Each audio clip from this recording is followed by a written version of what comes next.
안녕하세요. 육체적 욕망과 숨가쁜 이성입니다. 제 목소리가 많이 울리나요? 어떤 분께서 지하실, 노래방, 막 그런 데서 녹음하는 것 같다고 그러길래 마이크 목소리가, 노래방 마이크 목소리. 제가 현관문을 닫고 녹음을 하고 있거든요. 사실 현관문 열면은 괜찮은데, 그런 거 있죠. 외국인 사네? 외국인이니까 좀 무섭잖아요. 조심스럽게. 그래서 제가 현관문을 닫고 녹음을 하고 있습니다. 이해해 주세요. 자, 우리 한국분이 곧 50대인데요. 지금 마닐라에 살고 있는데, 이분께서 이제 38살 때, 30대 때 그걸 했대요. 인테리어 마감 시공 있죠? 이쪽 일을 했는데, 사업이 잘 돼가지고 직원을 5명을 썼대요.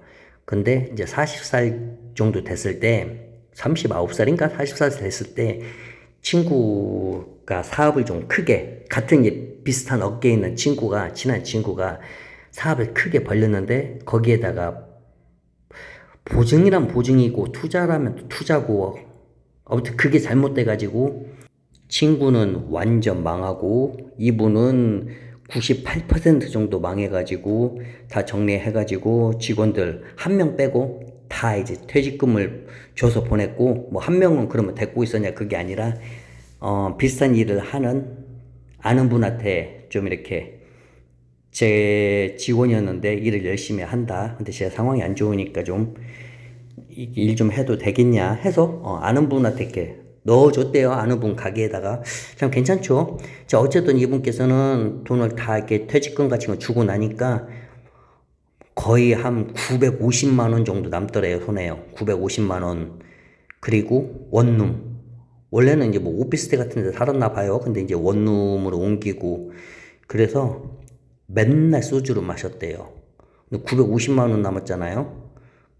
근데 다행히도 소주 값을 자기 어머니가 줬대요. 제가 지금 웃겨서 그런 게 아니라 갑자기 어머니가 등장해가지고 나는 950만 원으로 이것을 소주값을 낸 줄 알았는데 그게 아니라 소주값은 어머니가 돈을 이렇게 줬대요. 그래서 소주를 마셨고, 근데 소주를 너무 많이 마셔가지고 그 소주병 들고 가서 그 병 주면은 그게 또 솔찬히 돈이 되나 봐요. 어쨌든 그 소주병을 팔아가지고 또 소주를 먹고, 이 소주를 마시지 않으면 잠들지 못하는 암흑 같은 시기였대요. 자, 그러다가 정말 마지막이라는 심정으로 본인이 아는 분이 필리핀 마닐라에서 인테리어 이 가구 수입을 엄청나게 크게 하고 있다는 선배를 찾아갔대요. 필리핀으로.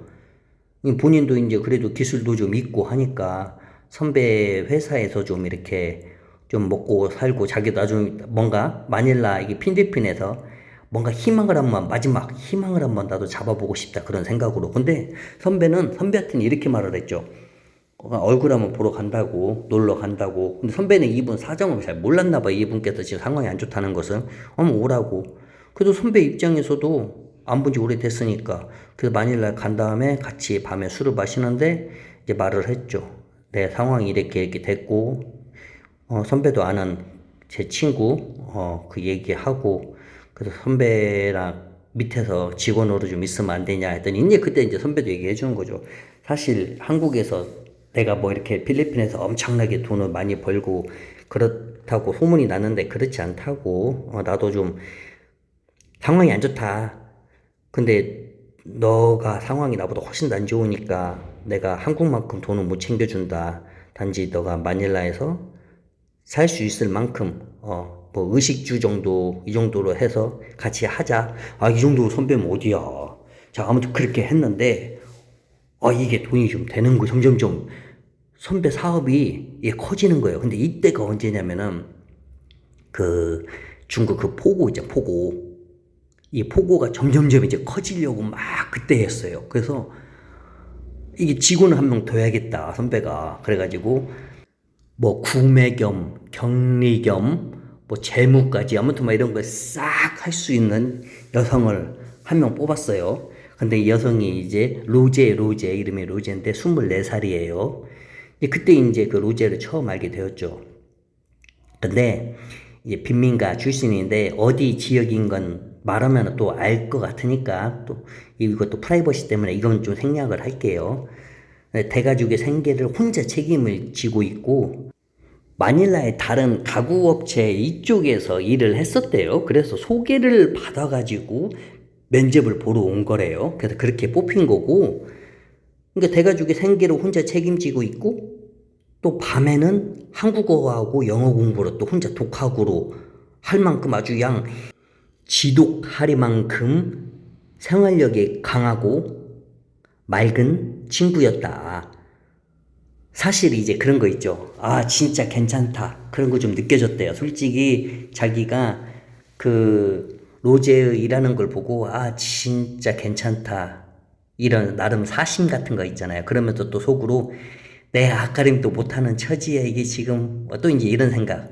그런데 이제 막 이게 가구 이쪽에 이제 더우니까 필리핀 또 날씨도 막 땀이 쭉쭉 떨어지잖아요. 일 끝나고 이제 저녁이 퇴근 시간이 되면은 그 이제 로제가 서툰 한국말로 그런데요. 이 이제 한국 형님께서 이제 정우 씨, 이제 정우 형님인데 정우 씨 마닐라 날씨 힘들죠? 하지만 정우 씨 눈동자 보면 필리핀 태양보다 더 뜨거운 열정이 보여요. 뭐 이런 식으로 얘기를 했는데 물론 이제 뭐 한국어 뭐 공부해가지고 문장을 외워와서 저렇게 말했나 그건 뭐 저는 모르겠고 그건 안 써 있으니까요.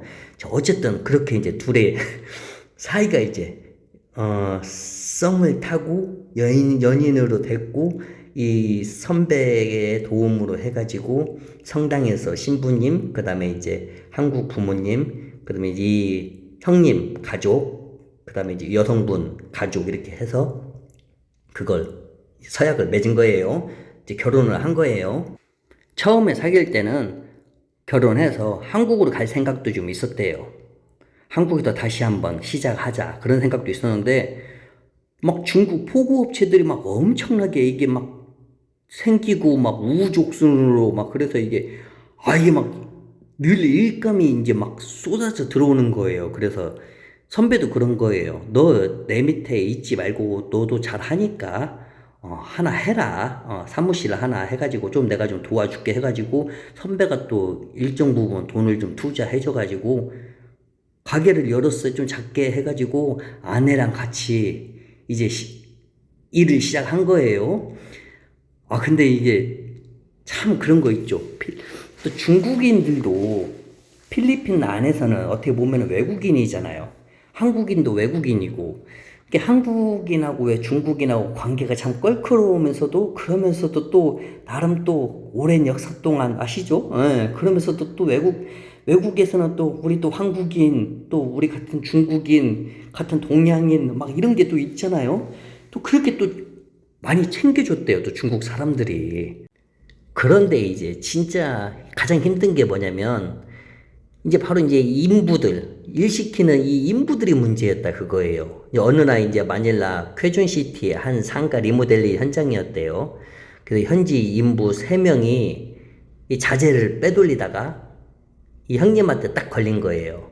그래서 형님이 이제 뭐라고 하려고 하는데 이 필리핀 인부들이 외국인 사장이 막 우리를 무시한다고 막 철수하겠다고 막 으름장을 놓고 막 영어로 근데 그때 당시 우리 형님이 영어가 그렇게 좀 좋지 않고 약간 짧았던 상황이니까 엄청 억울했을 거 아니에요.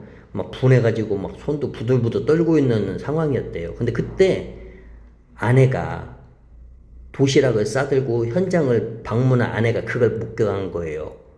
평소에는 한없이 순하고 웃음 많던 아내의 눈빛이 아주 순간 매섭게 변해가지고 인부들 앞으로 당당하게 걸어가가지고 그 따갈로그어로 아주 그냥 단호하고 거침없이 말을 하는데 물론 이제 집에 와서 밤에 얘기를 해줬죠.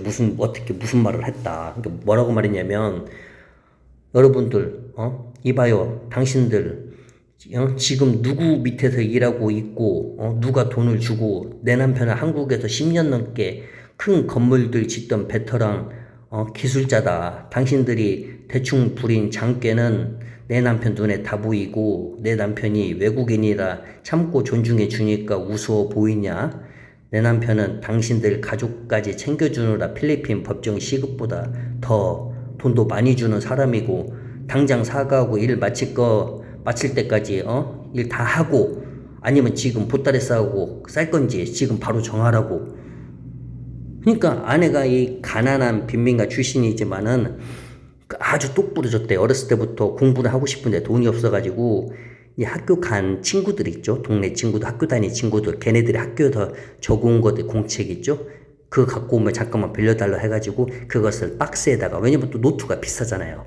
그걸 막 그런 쓰레기장이나 이런 데서 박스 같은 거 있죠. 그걸 주워가지고 거기다가 다 옮겨 적고 그걸로 외우고, 영어 공부도 막 그런 식으로 적어서 외우고, 지나가는 외국 사람들한테 말 걸어보고, 그렇게 독학으로 공부했다 그거예요.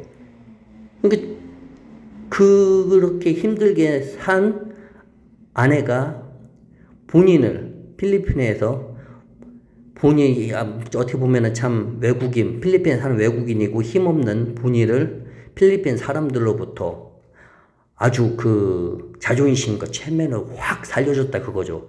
그때부터 원래도 자기 아내를 존경했지만은 그 사건 이후로는 정말로 자기 아내를 하늘처럼 모시고 산다.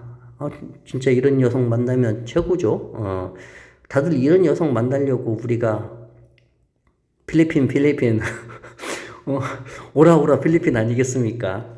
자, 어쨌든 이분께서도 그런 얘기를 해요. 생각도 못하게 만난 여성이고, 이 여성 만나려고 필리핀 간 게 아니라 망해가지고 어떻게 보면 필리핀에서 마지막이라고 생각하고 도전하러 갔잖아요.